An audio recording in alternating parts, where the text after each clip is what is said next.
Փաստ թերթի տեղեկություններով Սննդամթերքի անվտանգության տեսչական մարմնում այս օրերին սպասողական վիճակ է։ Կառույցի ղեկավար Արմեն Դանելյանը, որն այդ պաշտոնին է նշանակվել անցած տարվա նոյեմբերի 11-ին, ինչպես նաև նրա հետ եկած թիմը, հատկապես ղեկավար կազմը, այսպես կոչված ճամպրուկային տրամադրության մեջ են, ես սպասում եմ, որ ամեն պահի կարող են SMS ստանալ։ Թերթի տեղեկություններով նշանակումից ի վեր պարբերաբար Նիկոլ Փաշինյանին զեկուցել են, որ Դանելյանից ու իր բերած կադրերից մեծ դժգոհություն կա ոլորտի հետ առնչություն ունեցողներից, այդ թվում գործարարներից։ Դժգոհությունները հիմնականում առնչվում են գործարարների աշխատանքը խոչընդոտելուն, թունավորման շատացող դեպքերին, Ռուսաստանի կողմից սննդամթերքի արտահանման վրա դրվող սահմանափակումներին, գրում է թերթը։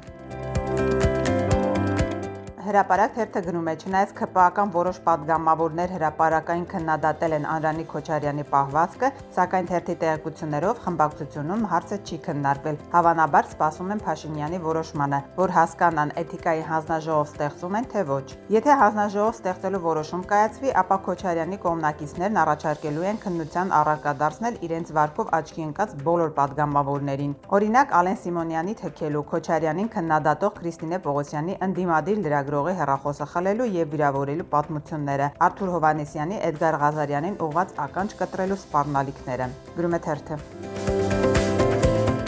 Հրապարակ թերթը գրում է. չնայած խորհրդարանը 3 ամբողջությամբ ընդունեց Եվրաքվեի նախագիծը Եվրամիության անդամակցելու գործընթաց սկսելու մեկնարկի մասին, սակայն թերթի տեղեկություններով նախագիծը կգործարկվի ըստ նպատակահարմարության։ Որոշվել է ակտիվ նախաձեռնողականություն չդրսևորել այդ հարցում այնքան ժամանակ, քանի դեռ հույս ունեն Ռուսաստանից ինչ-որ բան պահանջել ու ստանալ դեպի Եվրոպա գնալու շանտաժը կիրառելով, գրում է թերթը։